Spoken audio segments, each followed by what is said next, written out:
destruction, planting seed.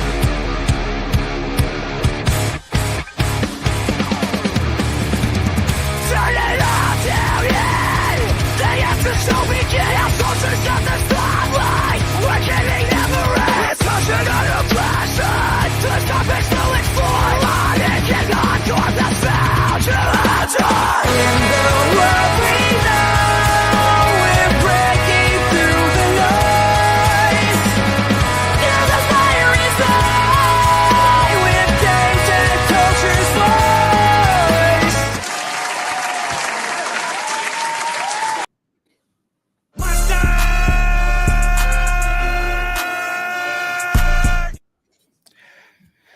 Hello, Naysayer Nation. We are back for another edition of the Aftershow Podcast. Unfortunately, once again, without Mr. Deep Dish himself, Casual Avenger. But whenever we can get him on, we will happily have him come through. As he said, he'll try to make time for us. In the meantime, I still stuck with this other guy. So he's still, so it won't just be me. We got a big week, a lot of stuff, and not a lot of stuff at the same time. But the stuff that is happening is kind of annoying, but also kind of funny. So we'll talk, of course, about Assassin's Creed Shadows. Big launch week. Me and Jay, of course, are Ubisoft shills. So we got free copies and a paid copy. And he got a paid copy. I did not get a paid copy. I just took my freebie. Also, they also sent me an extra free copy for PS5 to give away. So I got to do that at some point. They gave me a free copy to give away. I actually somehow got 4 copies from them. 1 PS5 and 3 Xbox. I don't know how. Probably because you own stock in Ubisoft. Something like that. And I bought the collector's edition. That's actually pretty cool. Yeah. The only thing I don't like about it is her statue like leans down too far. Like it leans in a way it's not supposed to. Oh yeah. Aesthetically it's a little off. And it fell. There you go. But yeah. That's I mean the statue itself is cool if it was just upright more. Yeah. But yeah, it is what it is. I like it. But also hate that. So yeah, can't have everything. But we'll talk about our thoughts and all the nonsense surrounding the game. Also wanted to talk about Daredevil Born Again. Of course, we've been watching it. I'll have those watch parties back up starting next week. But in particular, I was also wondering what's going on with the audience. Something weird is going on with Daredevil Born Again. We'll talk about it. But first, what's up to the chat? How's everyone doing? What's up, Old Man Eastwood? Congratulations on being first. What's up, Marvel, Liam, our boy Gabe? What up? What's up, Lucky? Hope everyone is enjoying their Sunday, March Madness Day. I saw people watching some Cooper Flag earlier. Yeah, I'm basically if Duke wins the national title, my wife will win her pool at work. Ooh. So this massive school last year, I think there were like 60 or 70 people that entered. This year, not anywhere near that. And a few of them already are out. And surprisingly, not many people picked Duke to win. So really, no love in the coop. Oh, interesting. I picked Duke to win. Like I did. So I won her NFL pool. We ended up tied for first. She got a school coffee mug for winning. Ooh. So I got a school coffee mug for winning. What is that? Is that also the prize if she wins the NCAA? No, the NCAA one is better. So I don't know what it is yet, but it's 2 coffee better. mugs. No, I think it has like I think she said last year they got Worcester Red Sox tickets, Ooh. which is the Red Sox AAA team. Oh. Huh?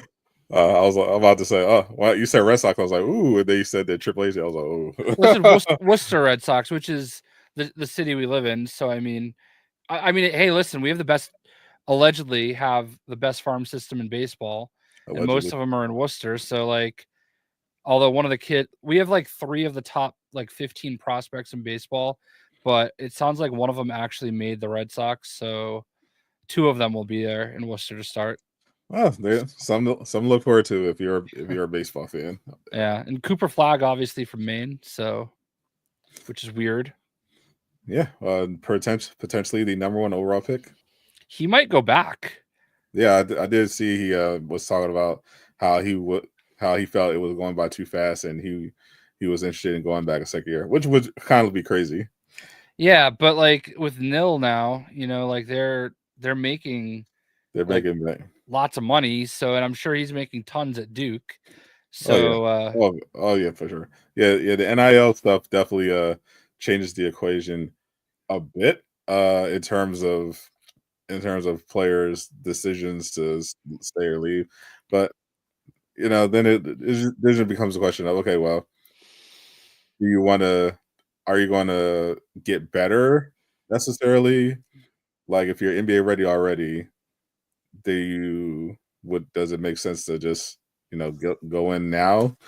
Because anything happens, especially as an athlete. You come back second year, you got your NIL money, sure, that helps, but what if you get injured and you have an off year and now all of a sudden you're not top 3 pick? That's true, but like, what if I don't know, like Miami gets the number 1 pick and he's like, oof, fuck that. I mean, why would he? He'd probably be celebrating if he can. Everyone wants to play in Miami. I mean, maybe, but I don't know. I was gonna say Charlotte, but like he's playing in like Atlanta or something. Some weird random team gets the number 1 pick, or Washington gets the number 1 pick. Yeah, that would be bad. But like, if you consistently, whenever we hear about free agents or where they want to go, they always say Miami or LA or New York. Where they want it's just, or now Texas is getting a little more popular. Well, not Dallas anymore because of that situation. but his family is in Orlando. Okay, I didn't realize that. I mean, I know he's from Maine. I think, like, I know he went to high school in Maine. Gabe, like his brother. Gabe with the casual ownership of JayShockblast there. I mean, he's family in Orlando. I don't know what hold on. You're not getting your way out of this one, Jay. Well, I know that he went to high school in Maine, which is kind of a random place to go to high school. He was born in Newport, Maine. Like, so he's from Maine. Was he born there or was he raised there? I mean, it says he was born there, and I know he went to high school there. And initially attended Nokomonas Regional High School. First freshman to name Gatorade Player of the Year. Transferred. He's from Maine and then transferred to Monteverde Academy in Florida. Yeah. So yeah, he grew up in Maine and then went to Florida for basketball. I don't believe you, Casual. I will just in case I'll drop the link. Casual has never not been in Chicago. Maine he was born in a deep dish pizza shop in the kitchen. In the kitchen. No pressure, but just in case, make sure he knows how to get in here. Yeah, for sure. But yeah, let's get into the Assassin's Creed Shadow situation. As expected, Assassin's Creed Shadow, big week, a lot of controversy. All pretty much playing out as I thought. You had the culture war grifters were just rooting for this one to fail. They whiffed pretty big on Kingdom Come Deliverance 2, so they were hoping they had good old Ubisoft in their back pocket to grift off of. But so far, Assassin's Creed Shadows is doing well. Sitting at about an 83 on OpenCritic. Consistent scores are 8 out of 10, 8.5 out of 10 across both paid user, both people who actually played it, and and the critics. I believe the Metacritic score is probably for users probably much lower, but as everyone knows, the Metacritic user score is completely useless because you don't have to verify that you bought the game. So people often will troll and review bomb without even playing a game. But among places where you have to actually verify that you bought a game, like Steam, PlayStation, Xbox Store, all scored very high. And they announced actually on Twitter that they passed 2 million players in 24 hours. Yeah, and it's just went over 62,000 concurrent on Steam, which is the highest any Assassin's Creed game has ever done on Steam. Actually hit 64. Oh, there you go. The last I saw was 62. Yep. So beat it. So I mean, by every margin, it seems like it's doing really well. It seems like it's already beaten the initial launch of Origins and Odyssey. So that means Valhalla might be still a little bit bigger, but yeah. Which obviously means there's a lot of cope, a lot of anger going on. Yeah. Right now in certain communities. I've seen some crazy takes. People when they announced that the million players, they were like they tried to ignore that and just were looking at the Steam numbers. It was like, oh, look at that, it's doing worse than Assassin's Creed the Veilguard, and oh, it's flopped. It's a flop. And then when it hit 2 million, they started like, oh, what is a player? I mean, they must be fake number. Must be Ubisoft Plus members, bought a month of Ubisoft Plus, you know? Yeah, like the funny thing is they're acting like the players and sales aren't the same thing in this context, because if you have Ubisoft Plus, if you're a Ubisoft Plus member, that means you're paying Ubisoft every month. And if you bought Ubisoft Plus just to try out Assassin's Creed, I mean, you still pay them because you can't it's not a free trial, so you're still paid them.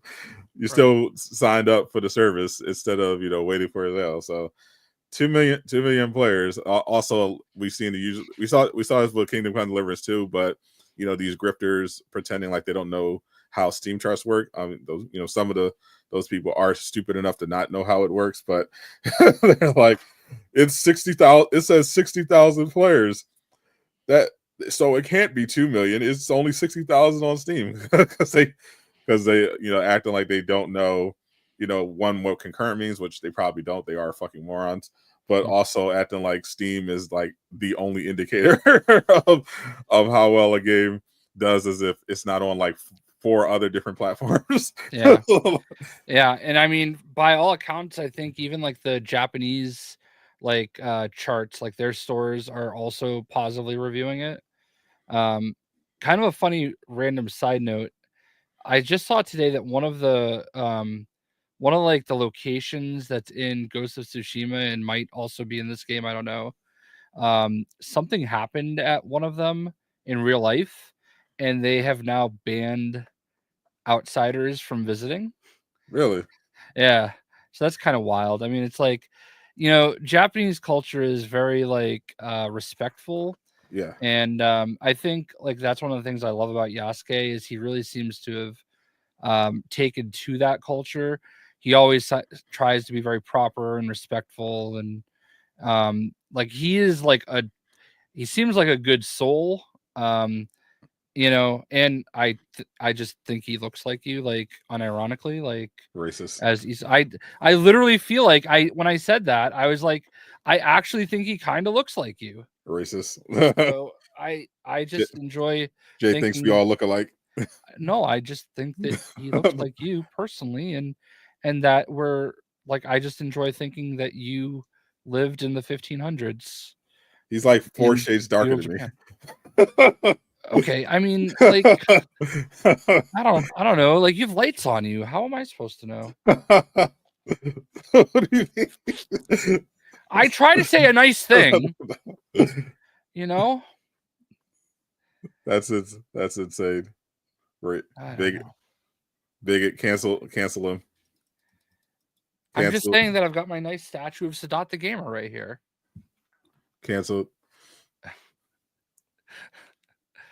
I don't know. I thought it was a nice thing to say that my I, co-host looked like the star of the assassin game. the star of the assassin co-star, sir. Oh, that's fair. I don't know like how far we're gonna go, like which direction we're gonna go, but like I do find I'm sure most people are the same. I would love to see if they have statistics, but I do obviously find myself playing as Nawe the most because, you know, Eagle Vision, like, and for almost literally no other reason. I found myself going back and forth, but I'll probably have the most time on Yasuke because of how just extremely overpowered he is. And I've been having having fun like collecting, doing all the side episodes because you spend most of the first half of the game with Naoe, so I wanted to do like Yasuke's side quests to get to know his character. I started doing some of the romance stuff and collecting all the different gear, and I just love the different approaches. Like if I need to clear out a castle real quick, I don't need Eagle Vision with Yasuke. I just walk right in and just kill everybody because I have pretty much the most overpowered build. I feel like I truly have the best Yasuke build right now. It's actually just gross. Like if you I regularly will do missions where I'm like 5 or 8 levels below the recommendation, and I'll just so if I'm in a boss fight, if they hit me one time, it's just an automatic death. Yeah. I'll just completely destroy them with Yasuke without letting them play the game because my build is so broken. If Yasuke had Eagle Vision, I would probably use him the most. But there are just times where I'm running around where I'm like, oh, I need to get up there. Yeah, like, that's the most annoying part. I almost had an aneurysm watching you try to get to the top of that castle. Like you got like one floor from the top, and you were standing in front of the arch that you had just previously climbed up to get to that level. And I'm like, and then you just, no, let me just go all the way back to the bottom. Can't be done. And I'm like, you were right there. Because that's the part. It's so annoying because they make it. There are like some obvious. There are some for me. It's like a lot of obvious ways that Yasuke could climb. Yeah, and it feels like they just went out of their way to just not let him be able to just do any meaningful traversal. Like the fact that there's like only one path to get up there for Yasuke that you have to go out of your way to find, whereas Naoe can just climb pretty much anything, and she's got the grapple hook on top of that. The only thing she struggles with, and Yasuke struggles with as well, is for some reason she can scale up a giant tower, she can climb a mountain, but a hill can't do it. yeah, that like honestly, I do not have very many complaints about this game. I honestly really do love it. Yeah.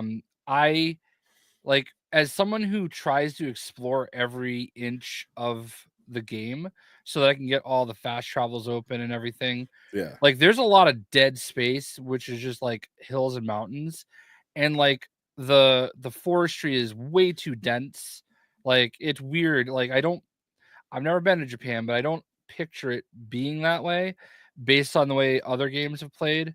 And like some of the like you just can't see anything. Like it's like it's telling you, no, don't go this way, even though like it's the path forward, they want you to go around, and it's like, well, why Yeah. like I have a grapple hook, why can't I climb up this? Literally, like early actually I was trying to climb up a hill, and of course she kept sliding down, so I had to keep trying to find ways so she can grapple on, and she ended up sliding down but fell right into a small gap because there are all these trees and stuff bunched up, and she ended up getting stuck on an invisible wall and just stuck in like a floaty animation, and then after like 20 seconds of not being able to get out of it, she just died. I had to start all over again. I was like, this is kind of dumb. Like, that's one. Sorry, that's one complaint. My other big one from times is that sometimes it's just too dark. Like, especially when you go like from outside to inside to a room, like it's just too dark. And I don't know, like I just kind of wait. Like I get it at like it's night, fine, but like I don't know, sometimes it's just like super dark. Nah, I haven't had any issue with the lighting yet. My primary complaints, apart from like occasional bugs, is pretty much just the traversal. Like I felt like they made Yasuke's unnecessarily terrible. Yeah. Like it's cute that he's not very graceful when he's doing the leap of faith. You know that's a And then he always makes a joke. yeah, but I feel like he should have a grapple hook, and at the very least, and they could let him climb a little more. Like there literally be situations where I'm standing right underneath a ledge. It's like if he just stretched out his arms, he would be grabbing on top of the roof, and he can't fucking climb it. Like No upper body strength, all in the hips. Yeah, but he can run over a fucking wall. Yeah. Yeah. Yeah, I mean, like I said, I use Nawe a lot just because and there's a lot of times where you can just seamlessly switch between them, which is great. But I just use her a lot. I do like her a lot. I really just I haven't played I've only done half of the main people that you have to kill. Because I just keep finding myself going around and killing everybody else. Yeah, I have like 4 of them left. You know, I've been doing I've been doing a ton of side stuff. I absolutely love Naue though. I'm finally getting to where I have a build where I love with her. Like I got the Assassin's Creed robes. I can't take it off. Yeah, it's great. Only thing I replaced was the hood. I thought the hood armor was trash, and I have a black one that actually looks really good. Yeah. As opposed to white one, it comes with a red mask, and it's got it's better stats and perks.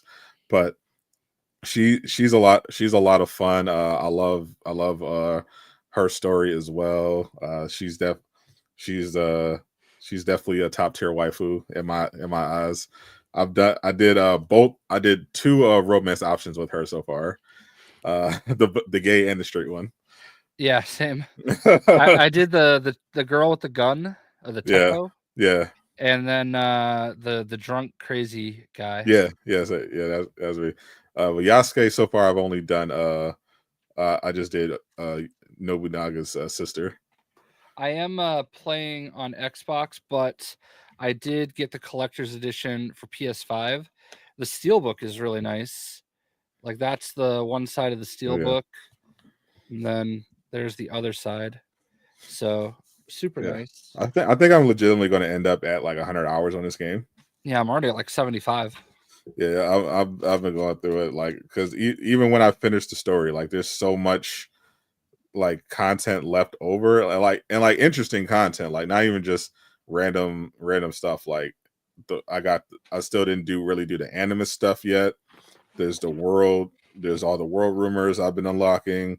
I just was just exploring one side quest, discovered a whole new secret organization because I was just walking around and I saw like an elite enemy with Naue, because I was doing Naue's her quest where she was learning more about her mom, and it led me to like the last place led me to the last note, and there was this guy here, and he was like an elite warrior. I was like, oh, and I tried to fight him, and I was doing no damage with Naue, and I was like, oh wait, he must be like super high level, and he was like 8 levels higher. Yeah. so I was like, oh, this if I fight with Naue, this is going to take forever. So because I could hit him, but if I got hit once, she automatically dies, and it was taking so long to do him. So I was like, all right, let me swap the Yasuke, and then I killed him in like 30 seconds, in like a minute. Yeah. I found kind of early on, I found this random guy just standing on a bridge, and he was just like killing everybody that walked across it. and it had just a skull under his name. I'm like, oof. So I'm like, YOLO. And I went in with Yasuke, and I got him almost down. And then he ended up he killed me like 4 times in a row. Tried it with Nawe. He just one-shot her. Yeah. And but as a content creator, I hate that because like I hate it when I randomly kill somebody and it's like, oh, look, you killed some important person. They're part of this. And it's like, I wasn't recording. What the fuck? Like, so yeah. I fortunately haven't had too many situations, but I've had some where like I find people and like she starts talking about it and I don't like I have to like pause real quick. So I've killed I've a lot of important people by like that that discovered by accident. Yeah. Yeah, my there's so many quests. And like I saw somebody today, like, and I didn't even respond to it, but I saw somebody like complaining, oh, this game just has so much bloat. And it's like, I mean, would you rather not have these extra optional quests to do if you want to? Like, I don't get it. Like, there are stories that go along with it. And sure, it's very samey, but like, so is Marvel Rivals. So is Call of Duty. So is like literally every game. So yeah, you're assassinating the people in feudal Japan. Like, what did you expect? You know what I mean? Yeah, yes, it's a game with a shinobi and a samurai. Of course, you're doing assassination quests. Sometimes you're rescuing people. Yeah, it's I don't classify these as bloat because they're all like legitimately interesting and like they have like a story. They're not like random RPG fetch quests. They're like Yeah, I mean, and they're all like tied together. So like usually like it's a certain person has like, oh, this is my former general and he's sending he knows that I'm injured after that last battle and he's sending all of his student or like best soldiers after me. Can you help? And then you kill them all and you're like, all right, well, let's go deal with him. Yeah. Like there's just lots of situations like that. I mean, the anime stuff probably won't mean anything to you if you don't remember any of it. But I haven't played. I played Assassin's Creed 1 and I played Mirage, and I played a little bit of Mirage. So I'm not even that invested in the Assassin's Creed franchise at all. I have played 1, 2, Brotherhood. I could probably actually just tell you the ones I haven't played. I haven't played Unity or Syndicate. And as far as the new generation, I mean, I've played all the way through Origins, Odyssey, Mirage, Valhalla, this one. So like, yeah, it's definitely in line with all the current like generation, like the new wave, if you will. Obviously, Mirage is a little bit more of a throwback, but I mean, I don't know where I'm still not done. So right now, it might end up being my third favorite, behind 2 and Odyssey. I really loved Cassandra in Odyssey. Like, I thought she was such a good character, and I love the Greek mythology, but I'm also very into, like, that's one thing I'm a little disappointed in. I haven't, maybe it's gonna come later. These games have all had a lot of the mythology tied into it. I've found almost 0 Japanese mythology other than, like, the little horse guy I'm riding, you know what I mean? Like, in Valhalla, like, there was this whole section of the game where you were playing, like, as Ivor was, Odin, and you're dealing with all the gods like Thor and Loki and whatever. Odyssey had, lots of Greek mythology, like Cyclops and Medusa and stuff like that, and then you had Origins, which had lots of, Egyptian mythology that you were dealing with. I haven't found a single piece of Japanese mythology, which is a little disappointing. That's like a little disappointing to me, I think. Because I feel like that's always been something they've leaned into. Yes, That was cool. It's been pretty grounded stuff. The only thing apart from like the anime stuff with like the whatever's going on with the glitches in the area and the message they're trying to tell you about what's going on. Has been pretty grounded, focusing on Japanese culture and stuff with politics of the period, which I appreciate. I wasn't expecting like to actually fight yokai. There was one mission. The one mission we thought we were hunting a oni, but it was just a drunk guy that now we ended up having sex with. Oh. So, I get that, Stephen Strange, that like at least in Valhalla, like the Norse mythology stuff was weird. Because you were literally playing as if you were in, Valhalla, if you were in Asgard and whatever. It wasn't as good as Origins and Odyssey, where you were like fighting actual, Greek gods and stuff like that. It felt like, and dealing with that. But I just haven't seen any of it in Shadows yet. I'll let you know if I find it. Yeah, like I even found a Pikachu. You know what I mean? True. And none of the animals attack either, which, I mean, I don't really care, but I don't necessarily like killing animals anyway. I don't either. I do like that you can pet like every dog. Yeah, I've been petting dogs and cats. I have a pet fox. Yeah, no, and Lucky Raygun, I do like that it's grounded too, and I'm fine with it. It would have been cool if there was a little bit of that, and maybe they'll do some DLC with that. Like there is DLC coming. Yeah. I just wish that people could like relax and just enjoy things. You know what I mean? Yeah. Unfortunately, this is the culture we're in right now. Like there are a bunch of people who just decided as soon as they saw that first trailer that they were going to hate the game no matter what, and I think that's just such a sad way to live your life. But yeah. That's the reality. But I'm glad, and that's one of the reasons I'm glad the game's doing well. Obviously, the business side of Ubisoft, there's a lot going on there. But it's just always fun to me to see the games that these grifters shit on do well, because it's nice for them to be reminded that they don't actually have any power, and that normal people are like fed up. Like do you see that one video from that streamer that went viral? That he was like yelling at the person. Yeah, I end up subscribing because fucking based. But yeah, like he got a review copy of Shadows, and he was just trying it out on stream like he does, all these new games. And he had a bunch of racist dickheads come in, and he just went off on one of them and talking about how much everyone is just done with the culture war just all around. Like and how sad it is, because of course there's a person who clearly decided immediately as soon as they saw the trailer that they were going to hate Assassin's Creed Shadows. Yeah.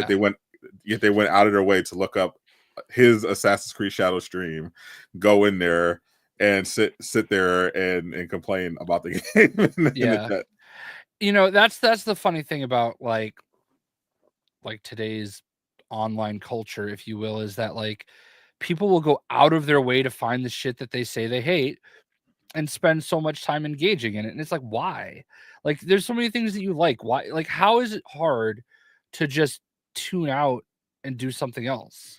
Yeah, it's honestly just so creepy. Like I've never understood that mindset. It feels like you have to be like a complete loser to be so invested in stuff, because whenever I see a game that I think, oh, that looks ass, or I'm just not interested, I just ignore it. Like if there's a game like Kingdom Come Deliverance 2, I looked into it and I was like, probably doesn't look like it's for me, but seems like it's gonna be, but I think it's gonna be really good. I think a lot of people are gonna love it, and I just moved on with my day. I got two classic examples for you. Okay, we've got that Dragon Ball game I played, Spark of Zero. Thought it was fucking ass, hated it. You don't see me like raging about it. I played it, I raged on the stream, I called it ass, I logged out, I deleted, even though it would have been funny to leave it up, I think I even like made the stream private, and the same thing with Monster Hunter Wilds. No, but I don't hate that. I think it's fine. It's just not for me, you know? And I did that because there's so many other things about to happen. So, and I wasn't expecting to get it, but that Elden Ring Night Rain. experience I had. To be fair, a lot of people hated Night Rain. Yeah, well, but like I've never Elden Ring has never appealed to me, and I don't like spend any amount of time like trying to trash on something I know people like.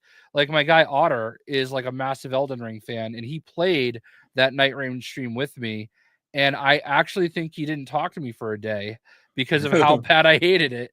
Yeah. Like I just hated it, and I was not trying to like hurt anybody's feelings, but you know, like people like stuff that I don't. I'm not going to sit here and spend all my time trashing on it, you know? Like why that just doesn't make sense to me, you know?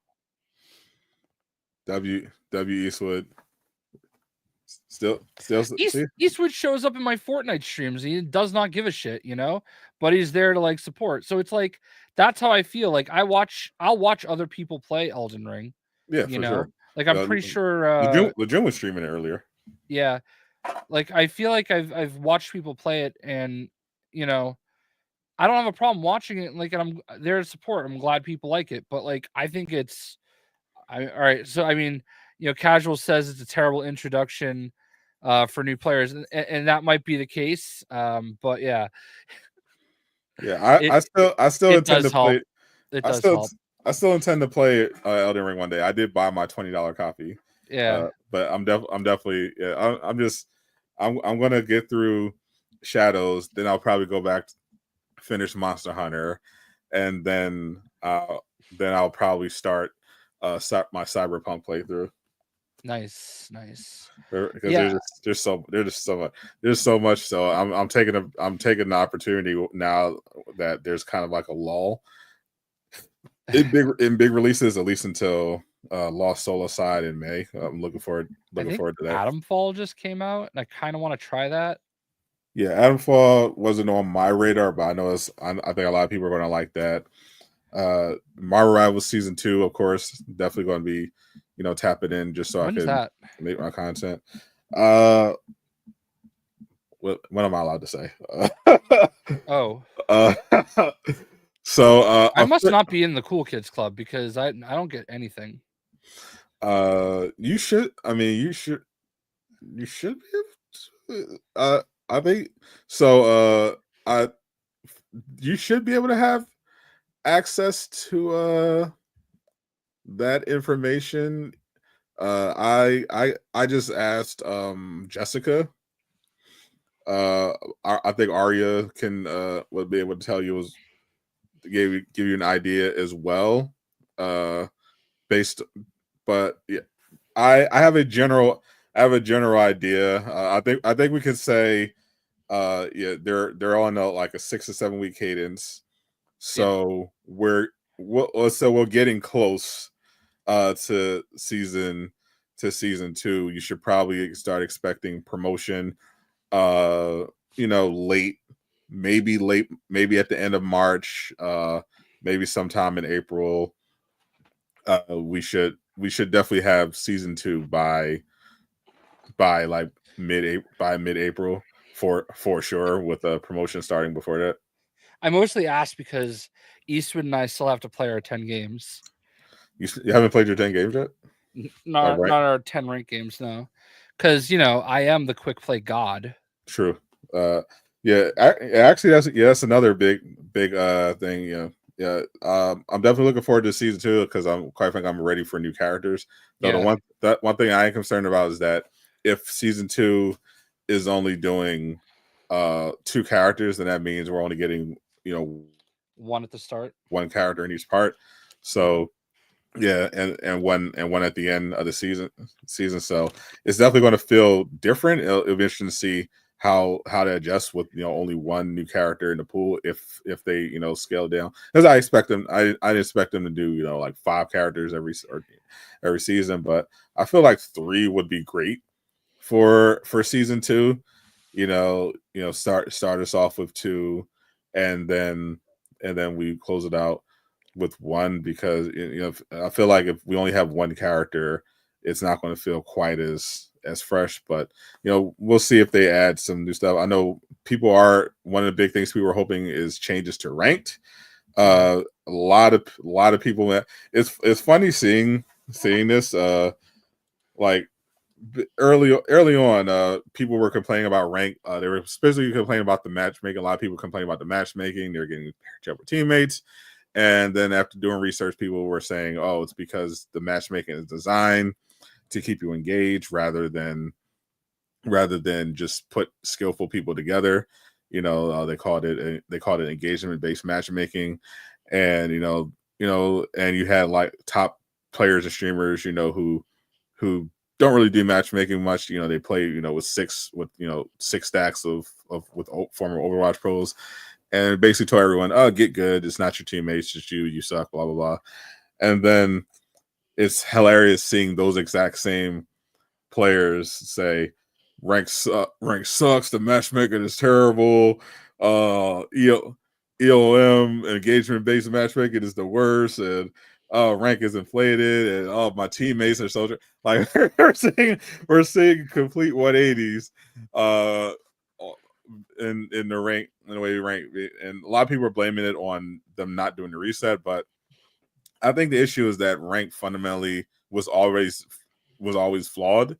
It's just it became more apparent as season 1.5 went on, because the issue, I think, is that sure, yeah, there's definitely an element of the matchmaking, but it's really the way the system is designed doesn't encourage like a truly competitive environment, because of how easy it is to rank up relatively. Like you gain, like there's not enough safeguards in place to make sure that you're only climbing if you're getting better at the game. Like I'm seeing even in like top 500 lobbies, people playing like they're in quick play, like without even exaggeration. Like people are fucking ass. Even at like top 500, like highest level games, I'm seeing people that are just absolute trash at the game.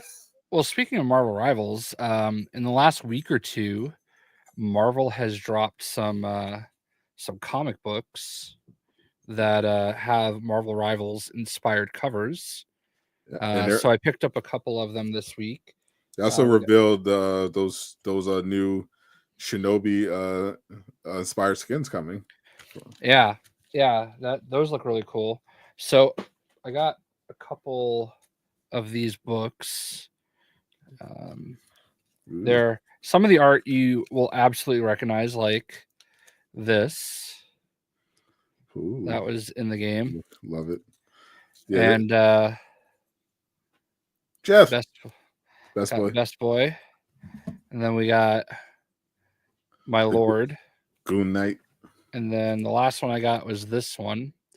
I have 3 other ones that are actual Marvel Rival comics themselves.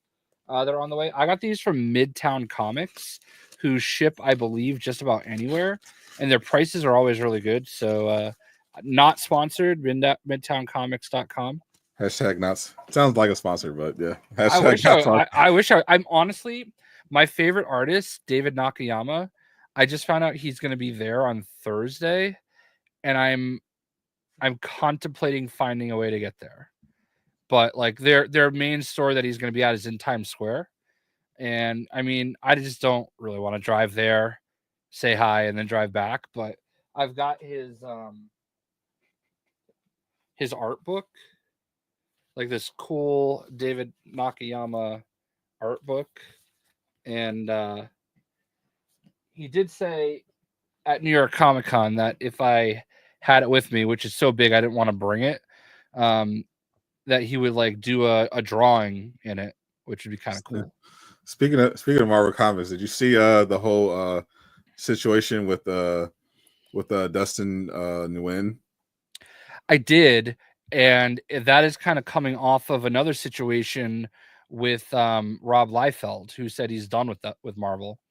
Yeah, definitely not the first time I've heard that Marvel has fucked over its creators, but yeah, the latest one, if you haven't seen, Dustin is an award-winning artist, and he went on Instagram and basically just crashed out on Marvel, asked about calling them out for their terrible contract rates and how they're basically paying artist minimum wage, and we've heard for years about how Marvel was really tries to screw people over with their royalties, as opposed to DC, who's I hear has been really great about that sort of thing. And it's just it definitely sucks because Marvel, we've seen some amazing art over the years from Marvel, especially in recent years, and there's like renewed interest because of Marvel Rivals, and to see that nothing much has changed over at corporate is unfortunate. It's hard because like we love these characters and we love these stories so much, and like at the end of the day they're every other corporation, but this also goes back, like this is why you don't see new characters, this is why you see recycled costumes that go to get passed on something else, because they already have those, they don't have to pay anybody. I know there's an artist named Dan Wiesenmeyer. I know him through like the Lego games, and he did a lot of the stuff, like the comic stuff in the Lego games. But like one of his big early claims to fame is he worked on the X-Men animated series. And that's the classic. Yeah. So with X-Men 97 coming out, he got commissioned to do some stuff, and like he gave them the work. Some of them ended up on covers, but then suddenly that stuff just started popping up on glasses, hoodies, t-shirts, and it was like not like you'd be like, oh, hey, here's a glass with a pint glass with my art on it, and like he doesn't get paid anything extra for any of that. He has nothing. Yeah. So like and he's excited, but it's like, oh, you're like, he knew what he signed up for when he signed over like that art, like he knew that it was licensed to be just put on anything, and they obviously liked enough to slap it on more than just an alternate cover. It's crazy though. I actually haven't met Dan yet because like he hasn't done New York Comic-Con in a while, and like my brother did meet him at whatever MegaCon in Orlando. So I'm hoping he does New York Comic-Con again sometime, because it'd be cool to actually finally meet him. Like we go back and forth all the time on Twitter. Oh, that's adorable. Yeah. I haven't seen the trailer for the Stan Lee doc. I did see it. It's depressing, but we knew about that. And the thing that bothers me is that so many people that I saw after that trailer came out were like, oh, how, like, you just sat there and filmed all of this happening. And it's like, yeah. And he told people like we've known for years that the guy that was managing Stan Lee was awful and was absolutely taking advantage of him, but Stan didn't see it and didn't want to separate, you know what I mean? Like, so yeah, it's really tough to watch. Like there's one section where they're in the car and he's like, I know we got San Diego and we got this, but like, do we really have to do this one? And the guy without missing a beat, yep, got to do it. We've already committed, got to go there, Yeah. Yeah, absolutely. Damn shame. I love Stan Lee, but yeah, it is what it is. Like they don't like to some extent you would hope, because especially he's an older guy, you would hope someone would step in. But again, who's going to step in? Disney, Marvel, they don't give a fuck. Yeah, I don't really know like how anybody, like who does something, like it is elder abuse, obviously, but like, he didn't have any other family, I guess, like, I mean, you would hope that friends and people would like raising up more, people who say they love Stan Lee would try to do something. But I know people talked about it for a long time, and then just to see people when you actually see it, like I think when like people are like giving the guy shit for trying to like raise money, you know what I mean? But like anybody, like I don't understand. Like I keep dealing with this. Like I've told you about that like court case that I've been following for the last couple of years. Yeah. And like it's weird watching all those content creators like that are on both sides of the situation go after each other. Like the ones that are on like the side of the people we hate, the bad guys that think they're the good guys. The pigs. Yeah, they like just call everybody on the good guy side grifters. You're all just grifters trying to make money off of this, and it's like, but you're doing the same shit, just not Not as only, well. yeah, you're grifting, but on the side, but you're bootlicking. you're you're on the side of the fascist. I think people need to understand, and the thing that people don't want to realize is that there's like everybody's grifting in some way. Like that's like having a job is grifting. You're grifting off your boss to get money, you know? Like, I'm sorry, like that's just reality. Like, people make products. I think it's a little. I don't think I use the term grifting that vaguely. I know. I'm just saying that, like, So, I think that's a bit of a stretch. I mean, I think there are situations where you are legitimately there are legitimate grifters that are actually not they're in it for the wrong reason, but you can't just say that everybody is a grifter because they're trying to make money off entertainment. It happens the most in the entertainment field, I find. And it's like, yeah, like we're all out here trying to be self-employed, you know, like not have to go work Yeah. for somebody else. Yeah, that's yeah. Grifting to me, a lot of it happens in the creative space. To me, is more so when is more so I think when you're malicious about what you're doing, when you're pretending to be passionate about something pure that you don't actually care about purely that much about purely for money, and you're also being manipulative and bad faith at the same time. I think that's where I would classify grifter in the classic sense. Yeah.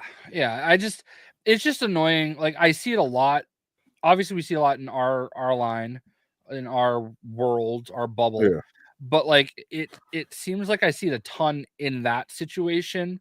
For And sure. it's funny because, like, as we've been streaming, like one of the like big critics of oh, she's totally guilty people, like, just, you know, put up a pre-order for the book he's writing. And he's one of the biggest people that calls the other side grifters. Like, oh, you're just grifting, you're grifting, you're grifting. Like, he calls people grifters all the time. Yeah, here he is. He's putting out a book. He's all they always for some reason have him on court TV. And the weird part about it is I actually know the guy. Like, he used to own a bar in Worcester, and I played for the softball team with him, and had my mom's 50th birthday party at his bar. Like, he was actually like a great dude back then, but now he's like a total shitbag. But like, it's really weird seeing him this way because it's somebody like that I liked and respected, but like now I think he's like a total piece of shit. Well, maybe he was always a piece of shit. You just were blind. You just didn't notice it. He might. It's always weird when people make like talk shit about his bar and everything, because it's like, I mean, the bar was very successful. He's not a failed, like they like to call him a failed bartender. Like, the bar was very successful. It was like one of the biggest college bars in the city. So, in a city that has like 14 colleges. So yeah. You've been following and watching the only shows 11 months old. Well, 11 months. That's still a long time. Wow. Speaking of X-Men 97, the X-Men animated series, I bought these packs of I bought like a box of these X-Men Finest. I would like to show you my two favorite mutant cards that I got. That's it. You know, Notorious Mutants, Mary Jane Watson and Peter Parker. Yes, I'm familiar with those members of the Mutant Brotherhood.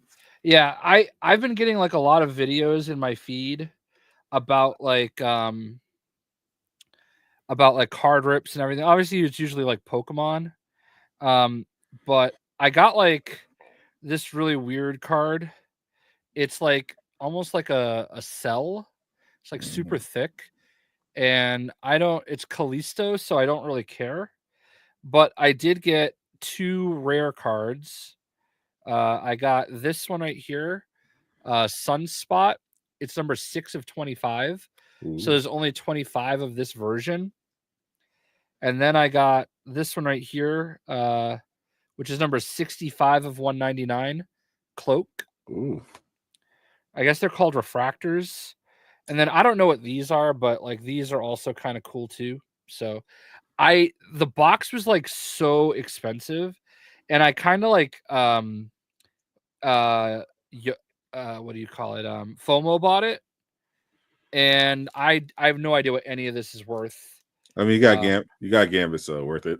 Yeah. There's like, I don't know, but it's sold out, so it's like it's gotta be worth something. But yeah. Speaking of Mary Jane, what do you think about Sadie Sink from Stranger Things potentially being the MCU Mary Jane Watson? I think that would be good. I'm kind of at a point where like I'm accepting if Zendaya just ends up being Mary Jane and she's not just MJ, but I feel like they found a good way to write her out. And I never felt like she was actually Mary Jane. Like her personality just really wasn't it. Right. And it just didn't work. It was yeah. I had always heard that Sadie Sink was going to be Jean Grey. And there are rumors that Jean Grey might end up making her debut in this movie. And I think I like that way more because she's young and I want them to have a very young X-Men cast because I feel like X-Men's going to carry the MCU for a while. Yeah. And I feel like that would be a better choice. The rumor also is that the Spider-Man 4 villain is going to be female. Yeah. And I'm wondering if that is going to be Black Cat. Because I don't want it to be Silver Sable. I mean, I feel like that's lame. There aren't really. One of the leakers posted an image of like a spider villain. Yeah.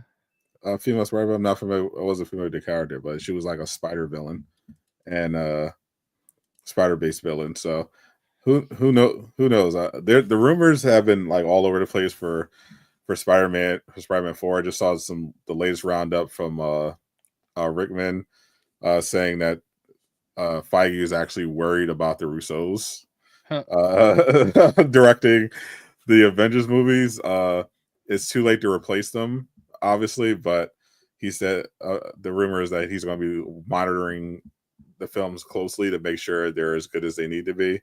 Russos, of course, it's weird. It's weird how they quickly stuff could shift. Like people were begging for the Russos to come back, and now after the electric slate, people are starting to be like, I don't know. Well, when it's not like 100% original content, I think it's a little bit easier. As far as TT games, I can't really say anything. I don't want to get involved with that. Jay is sworn to secrecy.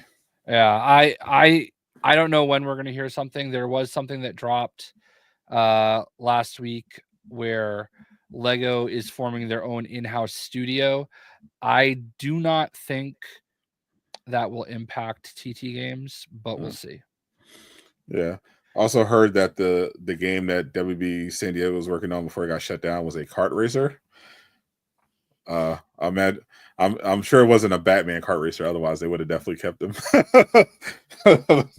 Wait, which studio? WB San Diego. It was one of the 3 studios that WB shut down. Along with the Monolith and people in the Multiverse studio. Unfortunately, apparently they were working on a kart racer before they got shut down. That's like, I'm not one of those people that's like, oh, we already have, these kart racers. We don't need another one. Like, if people want to make this type of game, then it's fine. If it just has to hit, you know what I mean? Yeah, I mean, WB just has to hit something. Like they, like it feels like they. Well, we'll see what they do now going forward. Now that Haddad's gone, but yeah, they got their work cut out for them to kind of get the game. Well, we know for sure that they're working on Hogwarts Legacy 2. Yeah. So that I'm sure will be a hit. Of course, Harry Potter fans are going to Harry Potter. I have to guess that that I'm 99% sure the next game NetherRealm will do is going to be Injustice 3. Yeah, probably. Because and I think that'll obviously do well.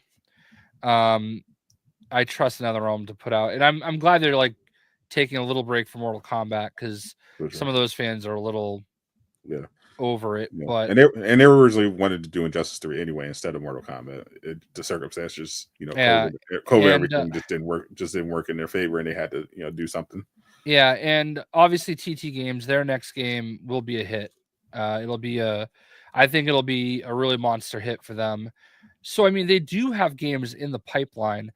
What they really just need to do is start licensing shit, man. Yeah, just license shit.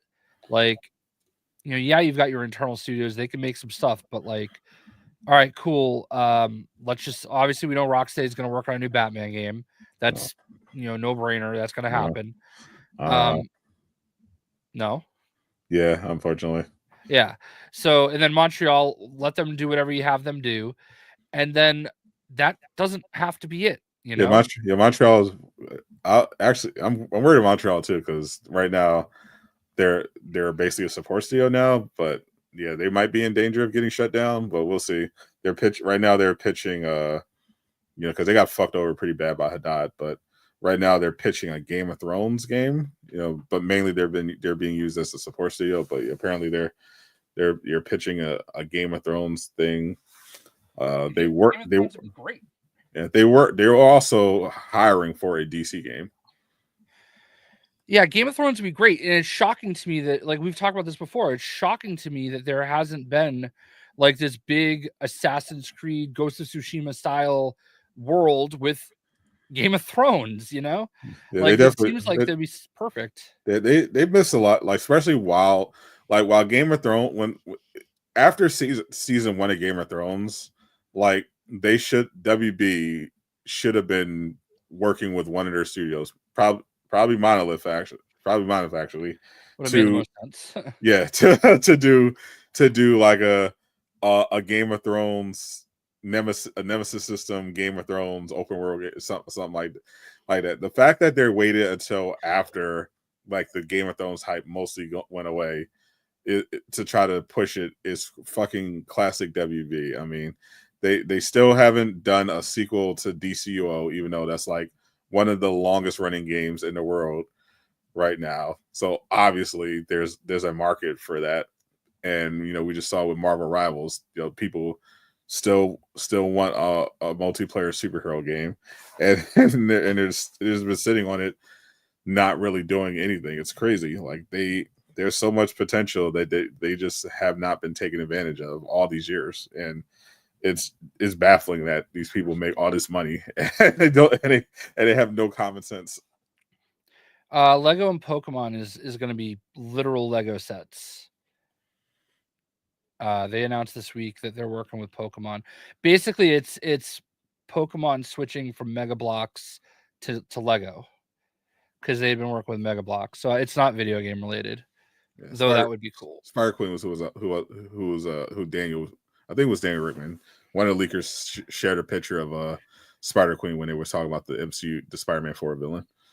That would be stupid. Like, there's so many like that's overthinking things. Like that is what that's what's gotten them into so much trouble. Like you have a treasure trove of Spidey villains. Like actually, I did hear a cool one. Daniel Rickman roundup. He said they were potentially adapting Spider Island. And it looked like they may have Shang-Chi and Mr. Negative pop up in the movie. That'd be cool. Mr. Negative, I think, would be fucking sick. Yeah, like there's so many characters that we all know and love. Why are you gonna hit us with Spider Queen? That would be lame as fuck. Bigot. Yes, because I don't care if it's a girl. No, I would definitely much rather have Mr. Negative be the lead villain of Spider-Man 4 if anything. Obviously, I know there's going to be some Dooms related stuff, but yeah, I would definitely much rather have Mr. Negative as a Spider-Man villain in the MCU movie. I don't know, man. But Gabe got the Gabe Silver approval. Yeah. If they go the Spider Island angle, I think that could be I think that could be interesting. I just hate that there's like 7,000 spider people to begin with. So Bigot. no, I just there to me there should be one Spider-Man. His name is Peter Parker. Like I just feel like they've devalued him by like having 18,000 different versions of him. Miles makes sense, okay, because that was the universe, the ultimate universe. Like I can deal with like a little bit here and there, but like my God, we're down to like Spider Baby and freaking. There's like so many different like Spider Kid. I like the core. I like the core of Peter, Miles, Gwen, and Miguel. I love that core.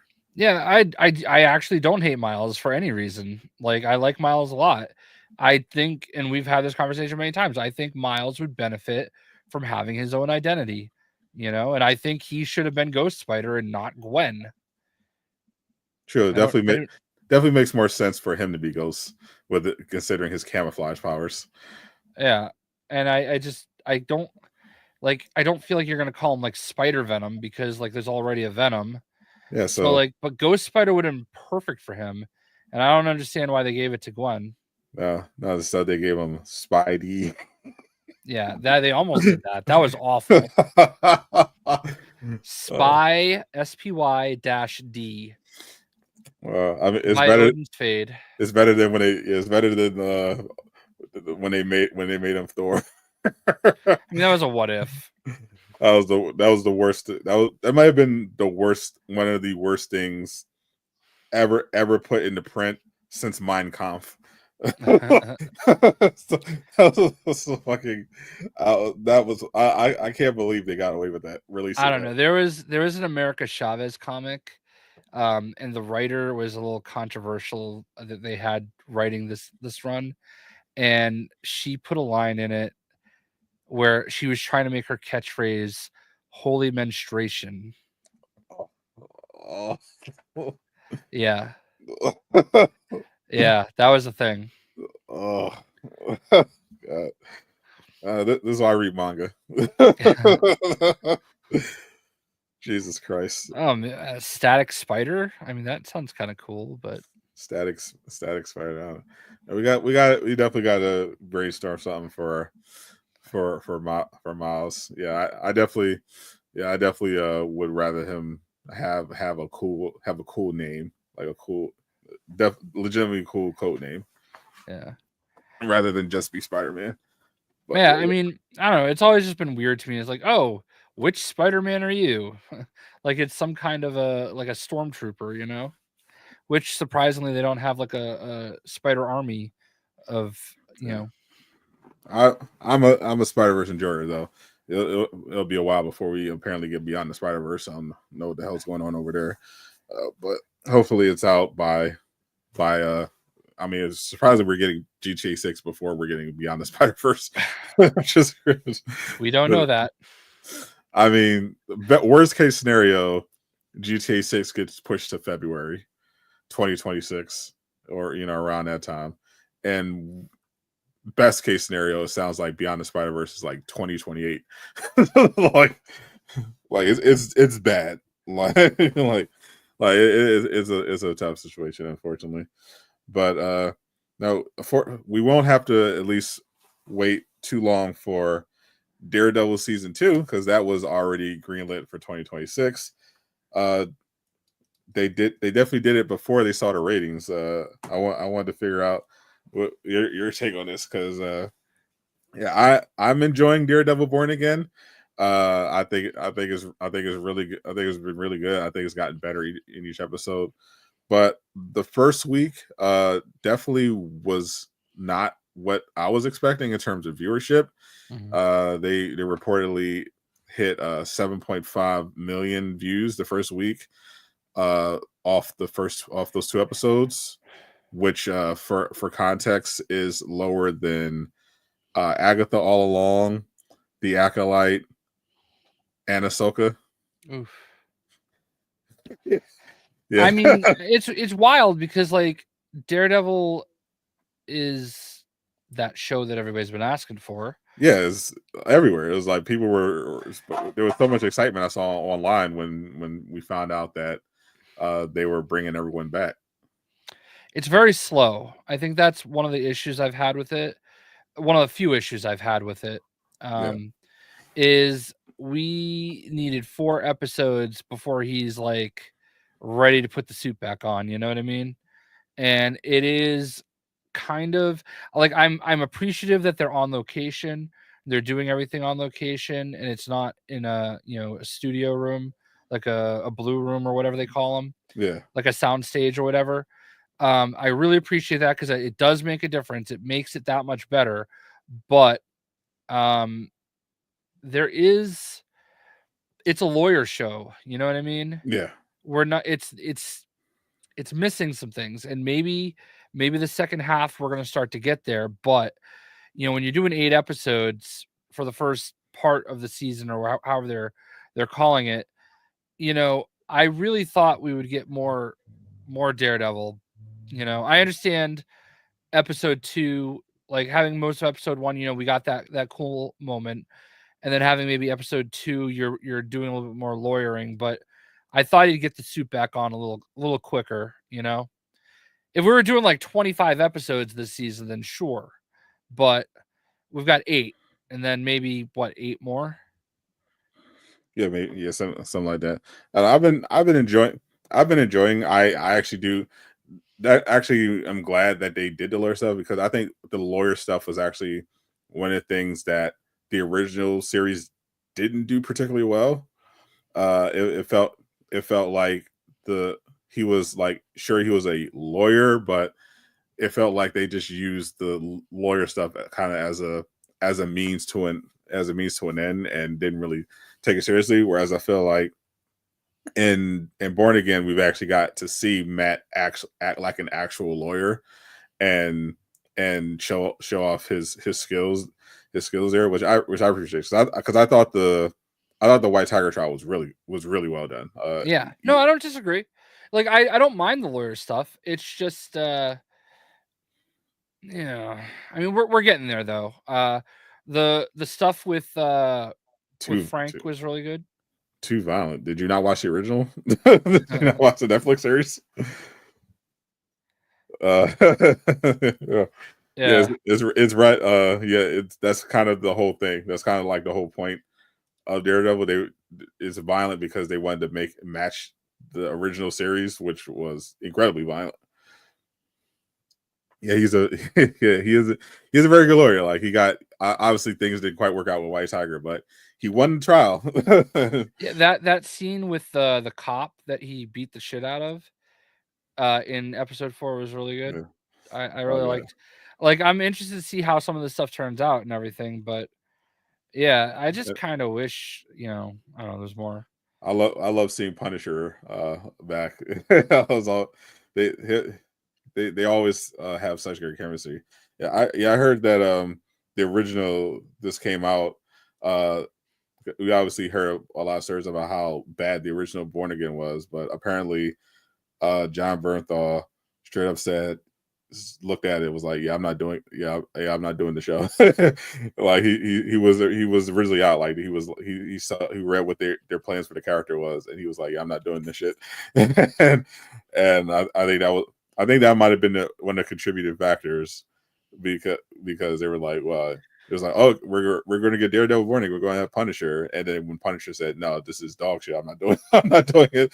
It made someone at Marvel take a better look at what was going on, and thankfully they made those changes, and they were able to get Raymond back. But I think my criticism of the show is that I don't like the idea of us not having Foggy and Karen, and instead two characters that are basically acting like Foggy and Karen.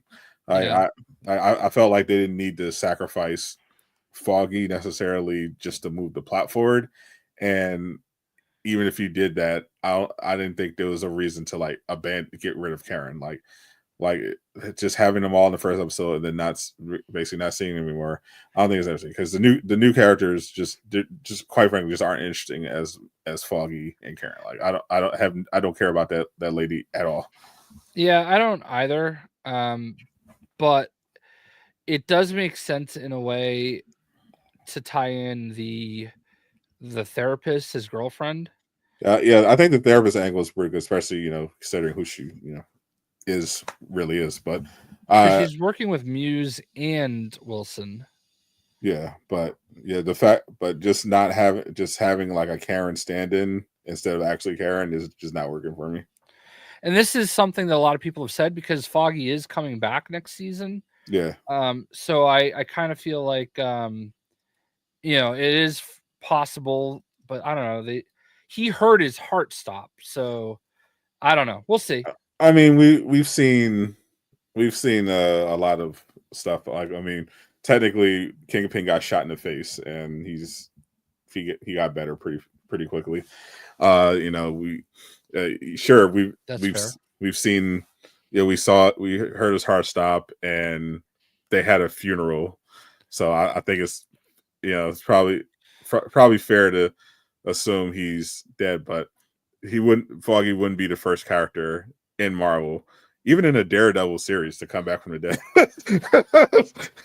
I can't tell if this Antoine guy is like trolling or like this is like, you realize there was a whole show before this, right? Like 3 whole seasons, and yeah, they're not considerably more tame. Yeah, they're also not showing everything. Like they're like this is so far considerably less violent than the original Netflix series. Yeah. And Nick Fury famously had life model decoys. So yeah. So I think so. Yeah. If Foggy's is coming back, like actual coming back, it'll be like that. It'll have to be some like magic bullshit or something.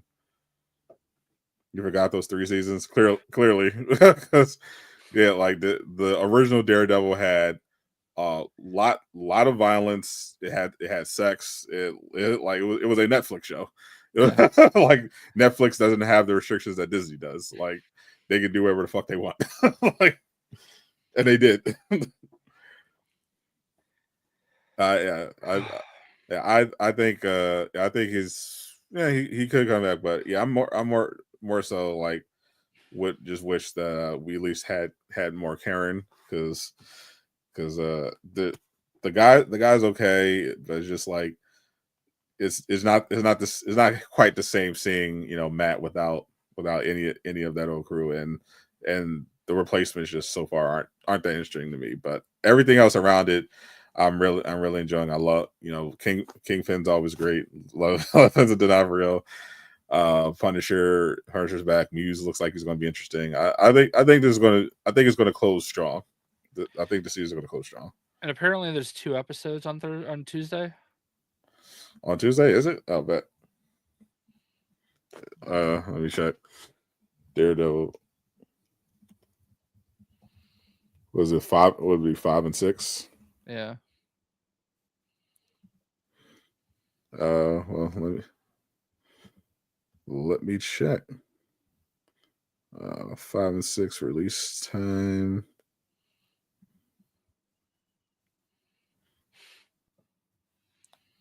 Yep, March 25th. Episodes 5 and 6. Yeah, I agree with this. But I think Sadot is the one that could probably make it happen more than me. Probably. I'm definitely more of a big shot than Jay. Listen, I hitched my wagon to the right guy. I invested early. He did. He bought the stock early. He got his options. I think personally, as much as people love Daredevil, I have some characters that I have ranked ahead of him. I'll let the devs know my priorities ahead of Daredevil. Those include Thanos and Nightcrawler. I would rather Nightcrawler over Daredevil. Thanos, I don't. It's not that I wouldn't want Thanos, but I don't know. He doesn't really work for me. I think he'd be awesome. I just want Deadpool. Nightcrawler, what I said is that the priorities for in terms of what I think would hit for the game would be Nightcrawler, Deadpool, definitely more X-Men, Nightcrawler, Rogue, Deadpool, of course, and Ghost Rider. I think those would be huge additions to the game. Then eventually you add Daredevil, but they're just a lot. I like Daredevil. I would rather have a Daredevil game than Daredevil in Marvel Rivals. Personally, War Machine should just be a skin for Iron Man. I said what I said. Bigot. No, I don't want to fight with King Greek. King Greek's my hero. Quake and Iceman definitely. Pension plan, as if straight cash, homie. Yeah. Don't I already have regrets, Greek. I'm sorry. I apologize. I also hate Quake and don't want her either. Love Quake. War Machine as a tank would be actually interesting. A choice. Flying tank. Yeah, we haven't had. We haven't had. It'd be a nice little switch up to have a tank that can fly, because we haven't had a flying healer yet, or a tank with like that kind of ability. That could be potentially interesting. Having him be a tank that could fly. I guess he would be another dive tank then, because he could literally dive. That could be an interesting choice. I would assume they would just make him a duelist, but I think they should do some more interesting stuff. Especially with Vanguard. There needs to be more reason for people to play tank. I think that's definitely an issue. There's not enough people lining up to play tank, and it's like the most important role in the game. And here's the thing, Sam. Like, it doesn't make sense. Like, I would say the same thing about Red Hulk. I would say the same thing about She-Hulk. I mean, a lot of these characters, they're where you're only doing like 2 characters. You're doing a maximum of like 10 characters a year. Okay. So you have such a low like amount of options, so like you need to make them be characters that matter and make sense, that aren't already basically in the game. So that's the problem that you're going to run into when you try to do a War Machine. And I'll even take it a step further. Nava mentioned Nova. Nova, as everybody knows, one of my favorite characters. I don't know how you do Nova where he's not too similar to Human Torch. I think they can easily do War Machine and make his kit completely different from Iron Man's, except for flying. I think that it would make more sense if they did a Hulk Buster. Like, I don't know. I don't know. I don't feel like it's necessary to go to War Machine anytime soon, unless you're going to do more characters. If you're going to do like this season, I don't know what their process is, but like in my head, I can't imagine, doing 2 characters every 6 weeks is that complicated. I know the game's a little bit more in depth and everything, and it does come down to probably voice lines and stuff like that. But, you see it in Rivals, like Future Fight, every season there's like 5 to 7 new characters. Not the same scale. I get it, but at all. I don't know. But yeah, I think they wanted to make sure that they set their expectations properly when they said at least 2 characters, because they wanted to make people aware that don't worry, we're not just going to have a 1 character per season thing. So they can clearly pump out characters fairly quickly. I mean the starting roster was 33 heroes, which is unheard of in the genre. Then they added 4 for season 1. So yeah, I get it. I wouldn't be surprised if we got 3 for season 2. Yeah, I mean, I obviously we love the game, so we just want more. But I would mostly advocate like War Machine, Red Hulk, like a lot of these characters as just being like Yeah, extra like skins. You know what I yeah, mean? yeah. Which they said they wouldn't do, which I'm glad. I thought they said they would do. No, they said the opposite. They said they would never do that. They were, yeah, they got asked a couple times about like a Miles Morales or I thought Red they Hawk. said like Miles is clearly a different Spider-Man. So Yeah, they were asked I specifically about if they would make Miles Morales a skin. You know, what they did do something like that with the She-Hulk skin or Beta Ray Bill, and they said specifically they would never do something like that. They are only interested if they're going to add characters like that, like a Gwen or anything. They would make them as their own heroes and not as a skin, but they are prioritizing making heroes that are unique and interesting. That's why we're probably not going to see a character like that, even though they could be on the table. Yeah, I don't think they'll do that in the first year, based on their plans. But I do disagree on War Machine, though. But I think for sure, like Gwen would be too similar to Spider-Man, and really wouldn't make sense. But yeah, I think War Machine is different enough that would work. But I do yeah, generally maybe in agree. year 10. You know what I mean? Like there's way too many unique characters to go to War Machine anytime soon as like a unique solo character. I think you could definitely do War Machine in year one if they wanted to. Why? There's like I said, there's like he's way too similar to Iron Man. Just way too similar. Like that's the thing. Like looking at Iron Man's kit, for one, he's pretty popular, and just looking at Iron Man's kit and looking at War Machines, like they're completely different. Like they're they can, just off the top of my head, just thinking about how they could design his kit to be different from Iron Man's. Like they could very easily do it because his Rhodey's whole thing is guns. Like that's the guns and missiles. That's like that's the whole big thing, the big artillery. So right off the bat, like his primary fire, his special abilities would all be completely different from the way Iron Man plays. So I think War Machine would definitely work.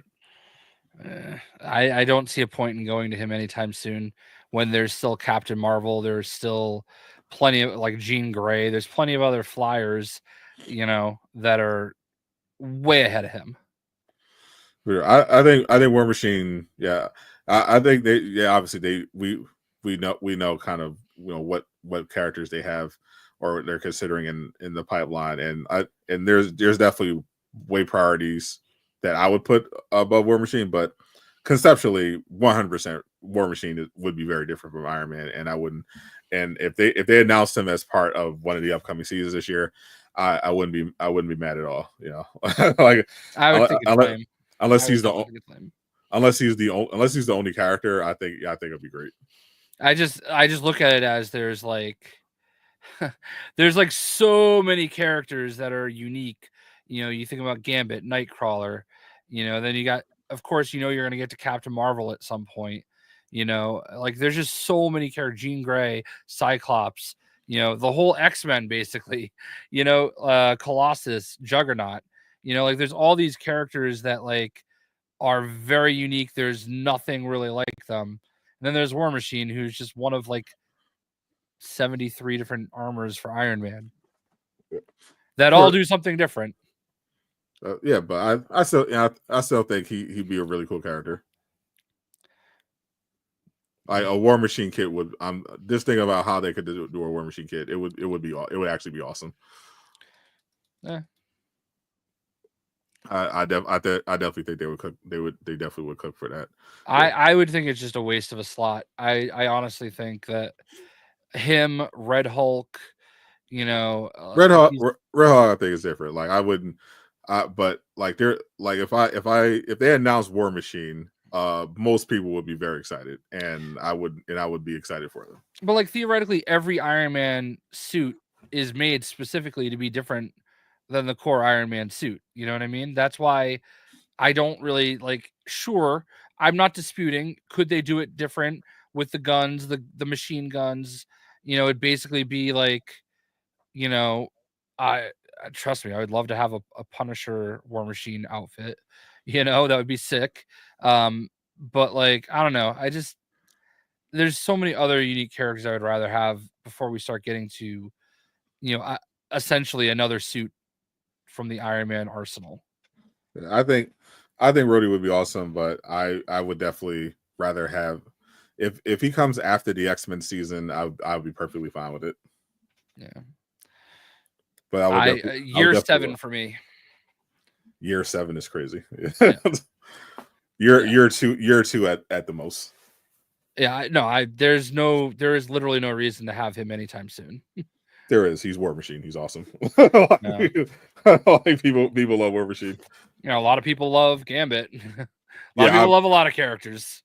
Yeah, but War Machine is one of the more popular ones, and obviously X-Men, like that would be you would definitely ideally be year 1, but yeah, not saying year 7 for War Machine, like that's insane.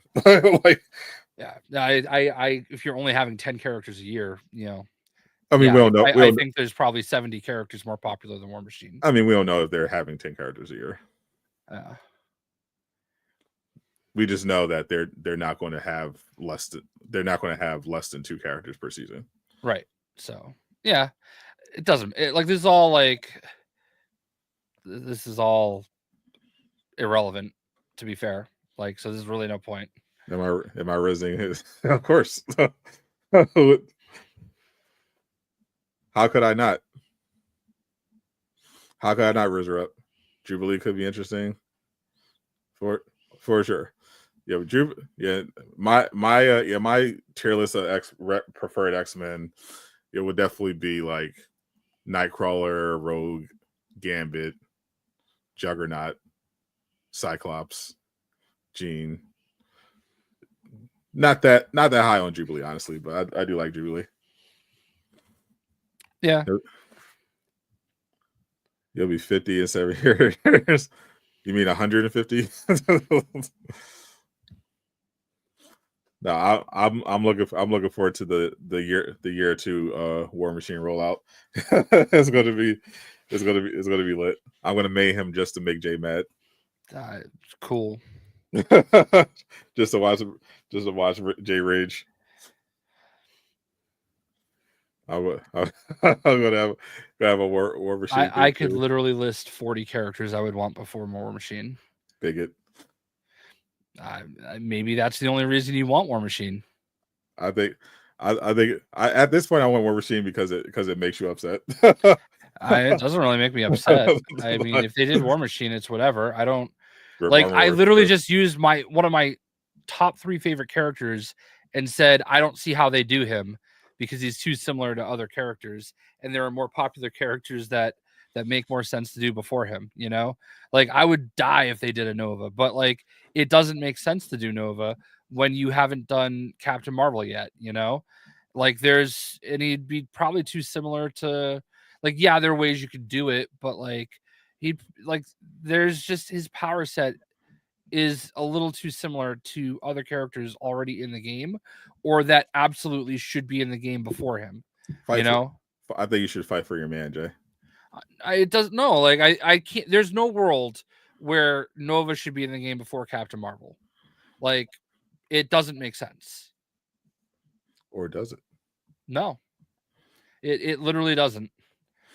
I mean, there are a lot of characters that are in the game. That's one thing I like about Marvel Rivals. Like they didn't just prioritize adding obviously they added some heavy hitters, but then they also threw in Jeff the Land Shark. Yeah. And like you think Jeff the Land Shark was high on anyone's list of characters going in.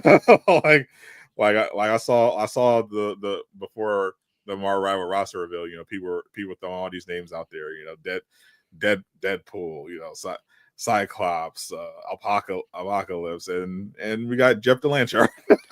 Yeah, but like at least Jeff the Land Shark, like, I get it. He's very unique. He's different.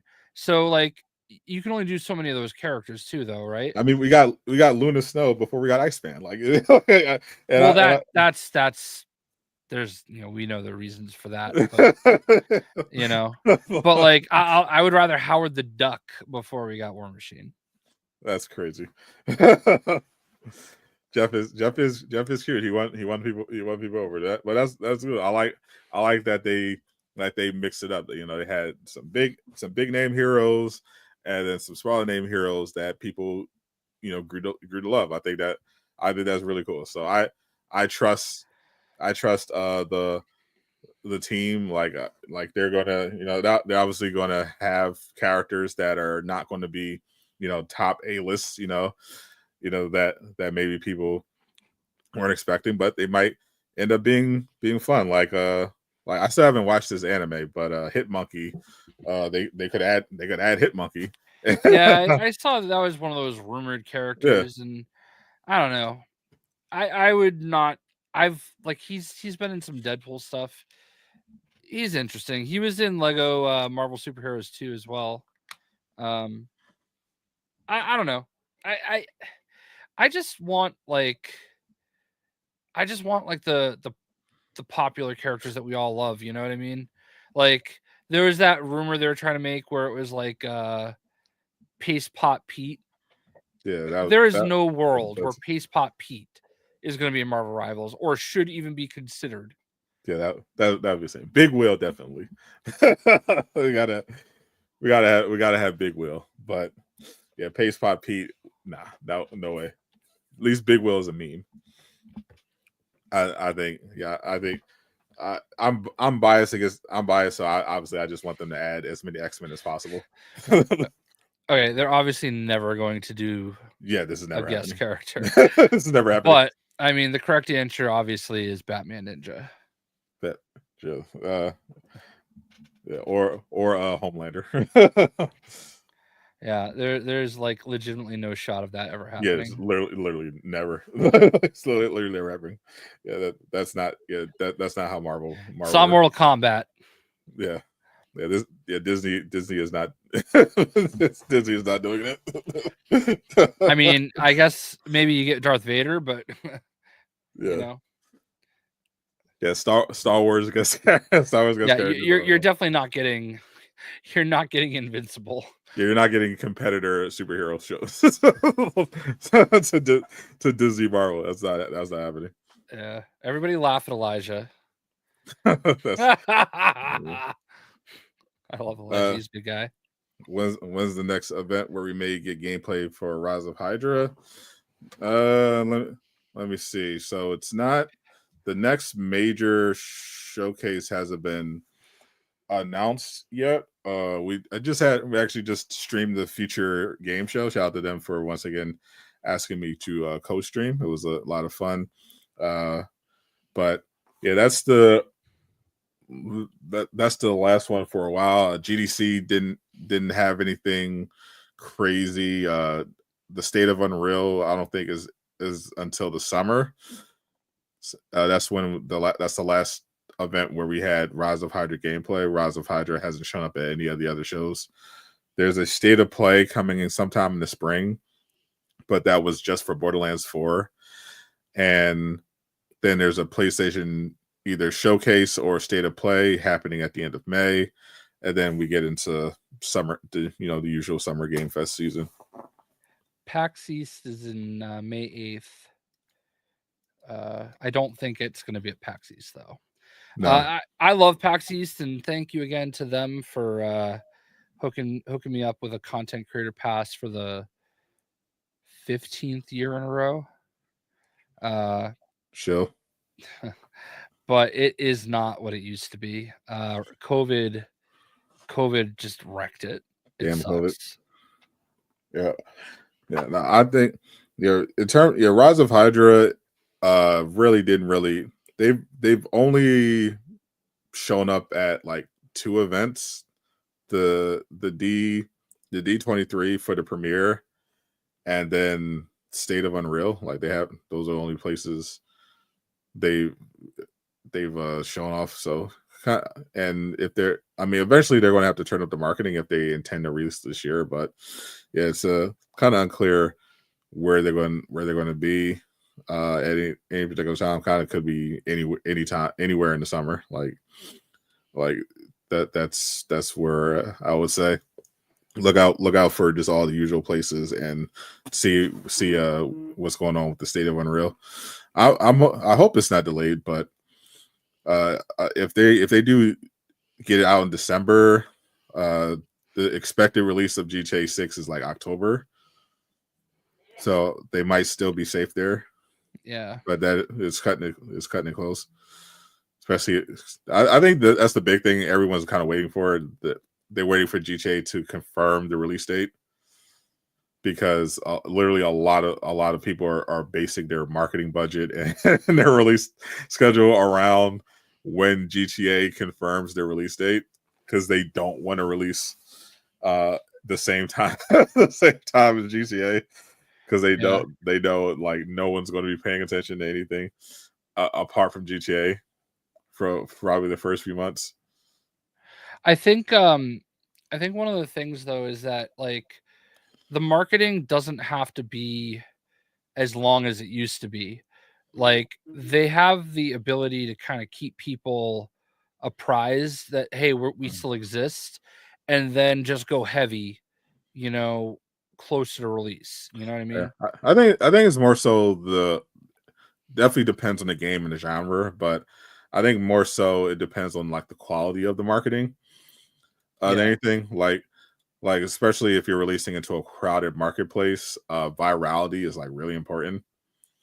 And it definitely feels like Rise of Hydra has decent interest, but probably not as many. Like I keep track of stuff in terms, I look through a lot of metrics, for my YouTube channel, so I take note of what's doing well on the channel, what people are, I look and see what people are searching for, what the volume is looking like, and it's not great for Rise of Hydra right now. It's decent, it's not great. Like there's definitely much more anticipation for the Iron Man game than there is for Rise of Hydra right now. And I think people are, I think part of the reason is that people are waiting for the gameplay. And I think the other reason, there are people disappointed that it's not T'Challa, but not that much. But there are people disappointed with the look of the Captain America, which I agree. I don't like the casting. And it was also the fact that the two other playable characters aren't superheroes. So I think people are less hyped. Yeah, I do feel like this was a little too niche for me. Like I'm excited for it because I'm excited for comic book video games, but like it's kind of like Suicide Squad to me, where like why did we choose this? You know what I mean? Yeah, like conceptually a World War II era team up game with like World War II era superhero games is fucking cool. I think that's a great idea, especially with Amy Hing writing.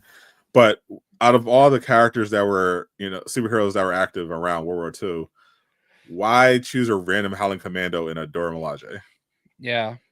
I also kind of feel like, granted, we haven't done it anytime recently. It's been like 10 years, but like, I just kind of feel like we've already done that with the Captain America First Avenger game, I mean, I don't know. But who really remembers that game?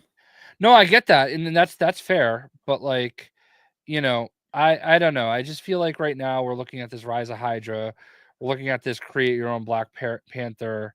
And it could very like video game fans are fickle as fuck. Okay. Yeah. And you do not have a lot of wiggle room anymore. Like they will turn on you the first chance they get.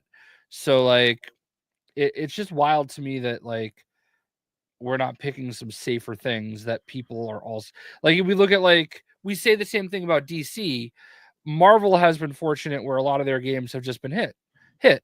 Like even Marvel's Avengers did well, like initially. Like it had a huge install base. But like I don't know. I just don't see like I would like to see more interesting, like not niche stories. Like just do a straight up Thor game, you know, just do a straight up Daredevil game. There's Hulk. plenty of characters. Hulk, you Yeah. know, just make a Hulk video game. You know what I mean? Like Doctor Strange. Doctor Strange. Like there are so many characters that are popular that like you could do a full blown video game for. So And I still think I have several $billion video game ideas, but I will always plug my Marvel Zombies using Saber's Swarm engine. at Marvel Zombies in the style of Space Marine 2. I do think that would work. But again, I do think that's also a little niche. But zombie games in general are popular just on their own. So like doing it Marvel to me is almost like a Marvel Rivals kind of deal. So yeah, I get it. But like I don't know, man. I think it is a Marvel zombie co-op story action game like Space Marine 2, and you'd have some cool characters to choose from for the post-apocalypse. That's where I put I throw in Punisher as one of the characters. I just want Marvel Ultimate Alliance 4, where it's basically or like it's basically the new Marvel heroes. You know what I mean? Like it is like an MMORPG style game. It's on all the platforms, and it's kind of plays a lot like Marvel Ultimate Alliance, and you could just have like lots of characters. You know what I mean? What if that would be my take personally? Howard the Duck game. The most depressing video series or Sadot The Game ideas.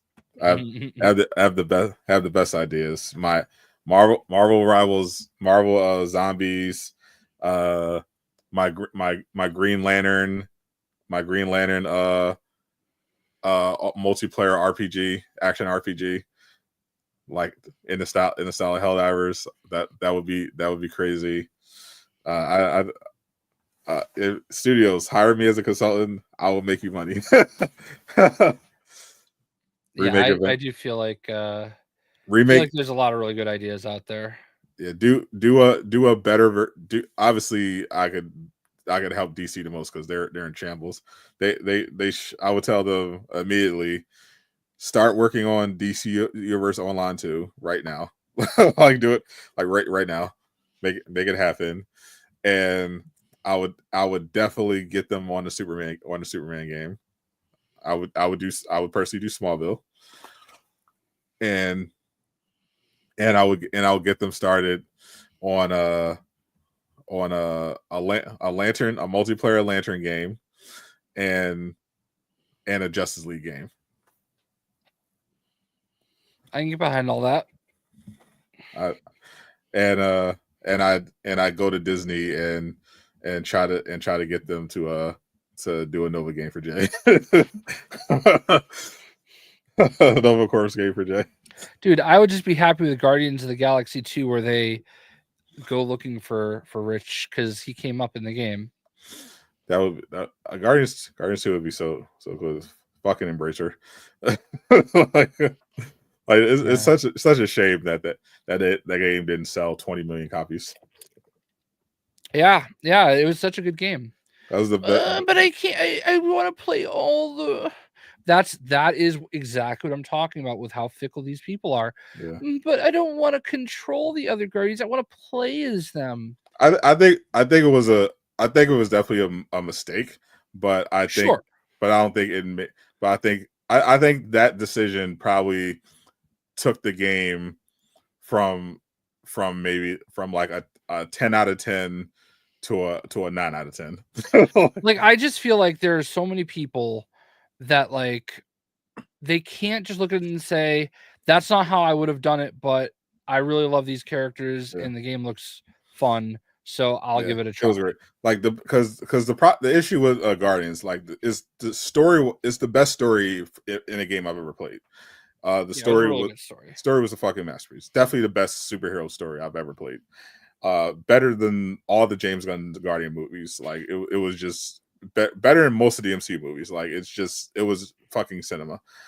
the gameplay was the weakest part of the game, and I think that was the issue people had because getting to play a Star-Lord, because one of the reasons I initially wasn't interested in the game is because of the gameplay. Like I looked at the gameplay, I saw it was just Star-Lord, and I saw how the Star-Lord gameplay was. It looked kind of slow and floaty and just shooting. I'm like, okay, well that's it. That's the whole. If that's going to be the combat the whole game, I don't know about that. Plus, Square Enix behind it. That's what initially turned me off from it. And I think that if they had sections of the game where you controlled the other Guardians, I think it would have helped for sure, because the gameplay was the worst part of the game, but the story, the music, everything like that hard carried the rest of the way. Yeah, I get it. Like, it wasn't like the way I would have made the game either, but like I feel like too many people can't just say, "Oh, well, I enjoyed it for what it is." You know what I mean? No, and I think most of the people did. Like, it eventually, obviously, the marketing was absolute dog shit, and it was unfortunately hit with the Avengers curse, because people were afraid of it because of how close it was to release their Avengers and being published by Square. So people stayed away, but it eventually found its audience. When it hit PlayStation Plus and Xbox Game Pass. Yeah, well, that doesn't help after the fact. Cloud, I cannot answer any questions about this. I appreciate you, buddy. I'm not talking about anything TT is doing. You're just gonna set me up to get in trouble, and I don't want to do it. Jay, trying to trap Jay. Yeah, man, I appreciate you, bud. I can't talk about it. I've said everything I can say. Yeah, the Guardians. Yeah, I think the problem the Guardians game was affected by it was published by Square, which had just presided over the Avengers disaster, and Avengers was still getting support, and Guardians was actually introduced right after Marvel's Avengers DLC presentation, so they were closely associated. So people assumed, oh, Square Enix is doing another Marvel game. This one's probably going to be ass. And then it didn't get enough promotion. It didn't really, they weren't really do anything. And we found out because Square was planning to sell their whole Western game division and get out of the Marvel business altogether. So it didn't get enough of a push that it needed to really sell itself to people, unfortunately. So it ended up relying on word of mouth. We already got Jay. True. Yeah, man. I really can't. I don't even want to. There are reasons why I can't. All right. So I'll just leave it at that. And I do appreciate it. I understand. Believe me, I want to talk more about that more than anything. Jay doesn't want to affect his stock options.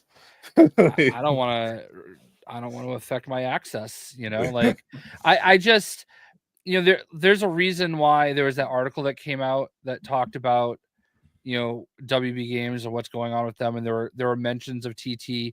There's a reason I did not make a video about that.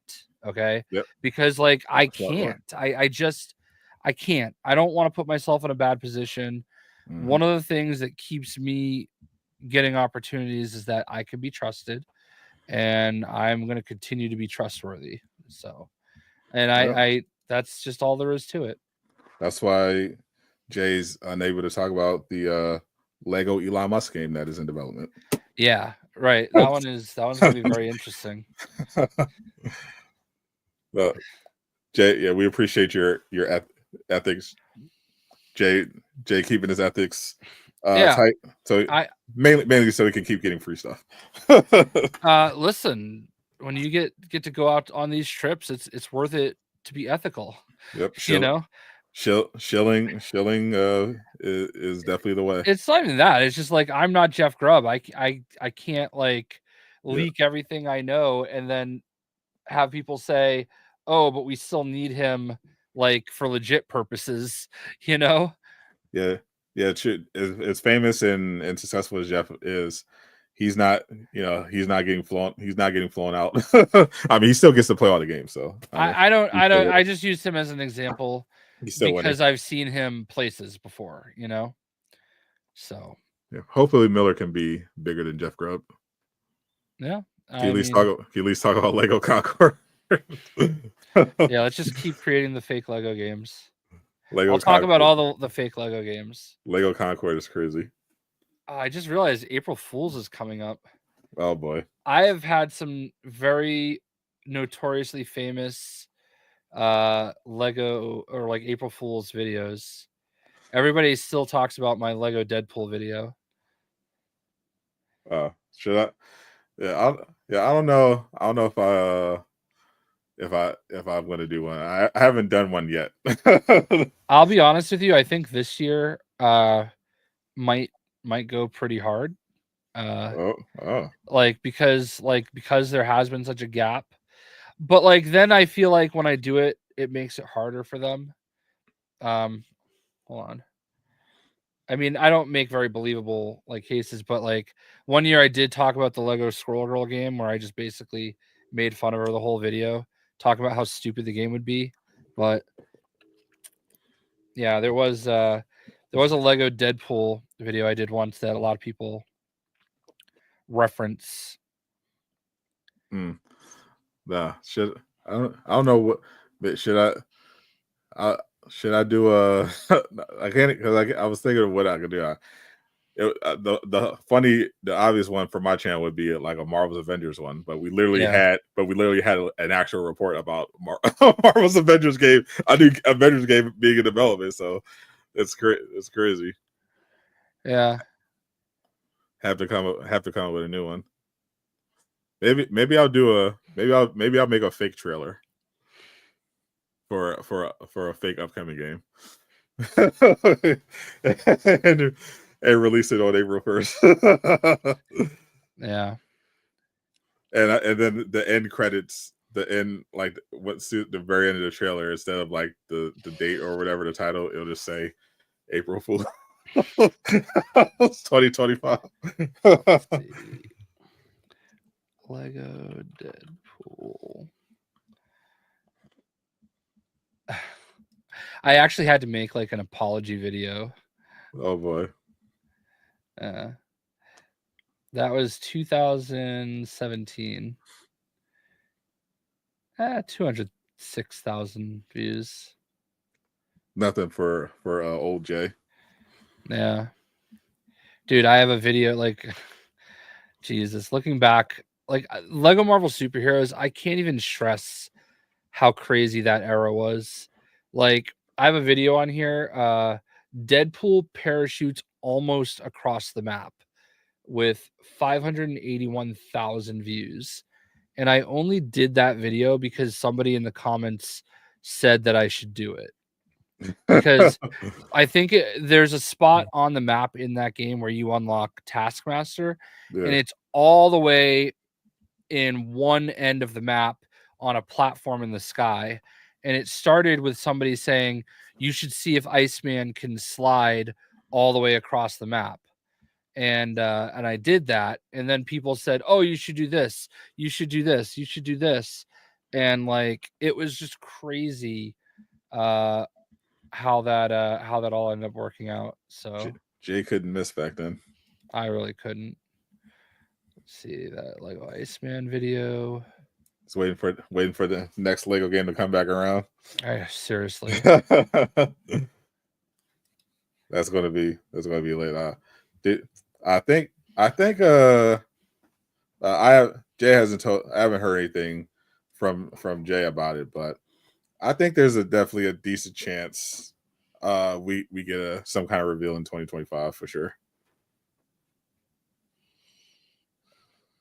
Probably around the summer, that's usually when the big stuff happens. Maybe Game Awards.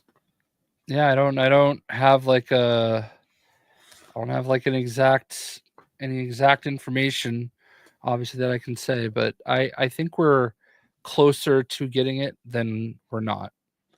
For sure. I think that's safe. I think that's safe to say. I mean, traditionally they release them around September, so I don't know if that's the case. Yeah, Summer Game Fest is the new E3. I haven't gotten invited to that yet. I don't know. I wonder if I'm going to get invited this year. I don't know. I don't remember when I usually get invited though. I don't think Summer Game Fest is like E3. like a real E3 replacement. I think E3 is kind of just like its own thing, and Summer Game Fest kind of feel Summer Game Fest, you know, kind of just it just is not the same. I feel like Gamescom is like the closest Sure. E3 replacement, like direct E3 replacement. Yeah. Yeah, Summer Game Fest just feels like another game showcase. Yeah, I kind of almost would rather go to Gamescom this year. Like, I've been to LA enough times, but LA is definitely like this year's. The joke I made was if only they had one building, they could have had all these things in. Yeah, Because like Xbox had their event, IGN had their event, there was Summer Game Fest, and then there was I think even a fourth event. They're all going on at the same time. yeah. It was like, damn, maybe like what if they could just all get in the same building, you know?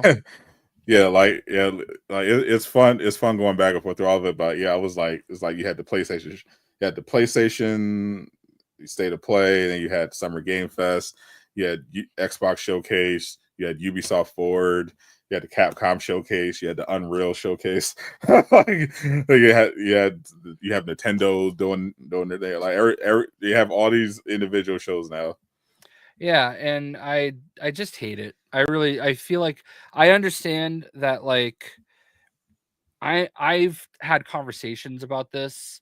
I understand getting into these shows is difficult and costly and whatever, Yeah, but like, man, I just feel like PAX East breaks my heart because PAX East, I look back at some of these PAX East like in the past and just the floor is just mobbed with like Battlefield and Assassin's Creed games and like just everything was there. And then these last couple of years have just been like it's indie game fest, you know what I yeah, mean? And pretty much. and it's not that there's not a place for that, but like, you know, I don't know, like Baldur's Gate 3 was the biggest game there like 3 years in a row, you know?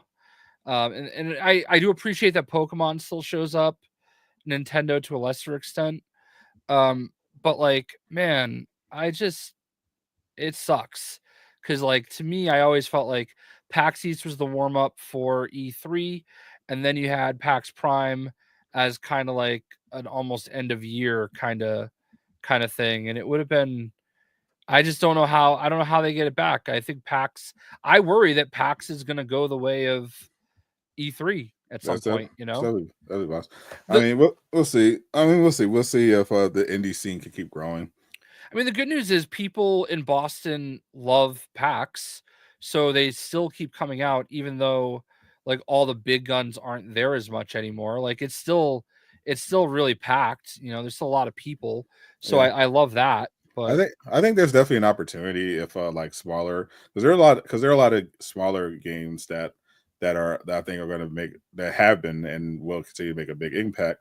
Like we streamed the future game show spring showcase, and one of the they had a couple games that aren't that I feel like could definitely make some noise at PAX East.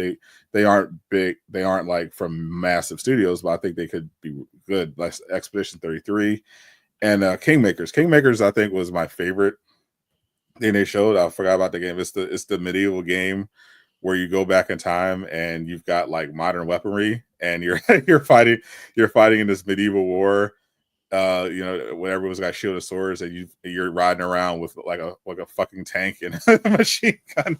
The game looked unbelievable, bro. It looks so good. And I think if there's and I think we could if these kind of smaller indie and double A games that are having these huge moments could pop up at these PAX. I think it could definitely help like a PAX type of showcase stand out and kind of carve out an identity because some of the games I'm looking forward to the most or that I thought were most interesting were like smaller games like Killer Bean and one of my most anticipated games next year is Undefeated Genesis. Like I fucking love Undefeated. I can't not wait to play Genesis. yeah, and that's not a slight. It's not a slight on the indie games and everything. There's obviously a lot of great indie games that are gonna come out and we're gonna like, but you know it's just different when you're running a big show like that, you know. It's definitely not. It's definitely not what it was, but yeah, evolving could end up helping it survive and just kind of finds a new niche. I think that could help it for sure, especially with how games are becoming more accessible as the technology grows. So smaller studios and individuals will be able to make increasingly better and better games. Looking games to compete even more with the AAAs than they already do, and I'm looking forward to that. Like one of the games, another game I'm looking forward to is the follow up to No Man's Sky. Like No Man's Sky is still incredible to me. Like like that they worked out, and the next one, Light No Fires, looks even crazier. I can't wait to play that one. Like to me, that's like more ambitious than any AAA game outside of GTA 6, and I think there's even more ambitious than GTA 6 even. Like I think it's going to be great. Hope Killer Beans better than Square with a gun. Thoughts on Aquaman, Smallville's Aquaman being DC's Batman. I saw someone I saw that, yeah, on Twitter they shared a picture of Alan fan casted as Aquaman and said, do you see the vision? And, all the Smallville fans were like, yeah. I think he'd be great as Batman. I mean, but I mean that would be his third DC character. Yeah, he played the Hawk. What is he, Hawk? Yeah, Hawk, yeah. Now he's Jack Reacher. Yeah, I know. I think he's too buff to play Bruce. Yeah, he's too big. It's hard for me to picture him as Batman. I think he definitely looks like a comic book character. Yeah, for sure. But yeah, seeing him as Hawk, I think he needs to play like funny enough, I can see him playing Captain America. Yeah, I could see it. If Chris Evans don't want to do anymore, I think he's just I think I want to play him playing like someone with superpowers or like a super soldier. Can drop some pounds for Batman. Yeah, but his big call to flame right now is being like hilariously jacked. It's like his whole brand right now. I think Robert Pattinson is great as great Batman. Yeah, I just feel like they're keeping him that whole universe separate. Yeah, curious to see how they do it once their Reeves is done with it. But I wouldn't mind if they kept him. But yeah, James Gunn probably cast a new one. He looks like the Rivals version of Captain. Yeah, like Alan's literally built like the Marvel Rivals Captain America. Like he's literally they literally have the same build. He's absolutely shredded. It's crazy. I mean, he could play a lot. He could play a lot of heroes for sure. That'd be cool. But DC needs to hurry up and give us a Static Shock project. Like, like that's what they really need to go. Batman is going to be Batman. Who cares? Static Shock. When's he coming back? That's what I want to know. Get on it, James Gunn. I got to hit him up on Threads or whatever. Right. tell James, hurry up with Static Shock. All right. So I'm ready to call it. I want to drink some water and continue my Assassin's Creed Shadows addiction. I'm right there with you. I'm kind of like ready to like get up and walk around. So yep. So appreciate everyone hanging out as usual. We'll be back most likely next week, hopefully with some fresh news. Particularly I'm waiting for news of the Marvel Rivals variety because we're definitely due for a meeting soon, one of those secret meetings. If you know, you know. So hopefully we get that soon. But you definitely catch me live on Tuesday for the Daredevil Born Again watch party. We're going to do that again for episodes 5 and 6. So we had a lot of fun the first week, so I'm looking forward to bringing that back. Now I literally just forgot to do it the second week, and the third week, like my USB connector that I used like to basically power my whole setup, like just rent that I got, that it's an Amazon brand one, literally just stopped working right before I was about to stream Shadows, and it fucked up my whole setup. Yeah, that sucks. So I had to order one. It came same day, but by the time I got here, like Daredevil Born Again had already started. So yeah, I've been running into an issue lately where OBS like is doing like the encoder overload. Shit. When I record some stuff, like changing no settings, it only happens on like certain games. It happens on Funko Fusion, and it's happening on Assassin's Creed Shadows. I can stream Shadows no problem, but if I try to record it, I get encoder overload. So I've been having to use Streamlabs OBS, but whatever. I get it. Trust me, it like makes some sense. Yeah, I always just record off my PlayStation and then just share it to my YouTube and then download it. That's my but appreciate everyone. We'll catch y'all later. Love you all. Enjoy March Madness. I'm Sadot The Gamer. I am not Casual Avenger. Zip it up and zip it out.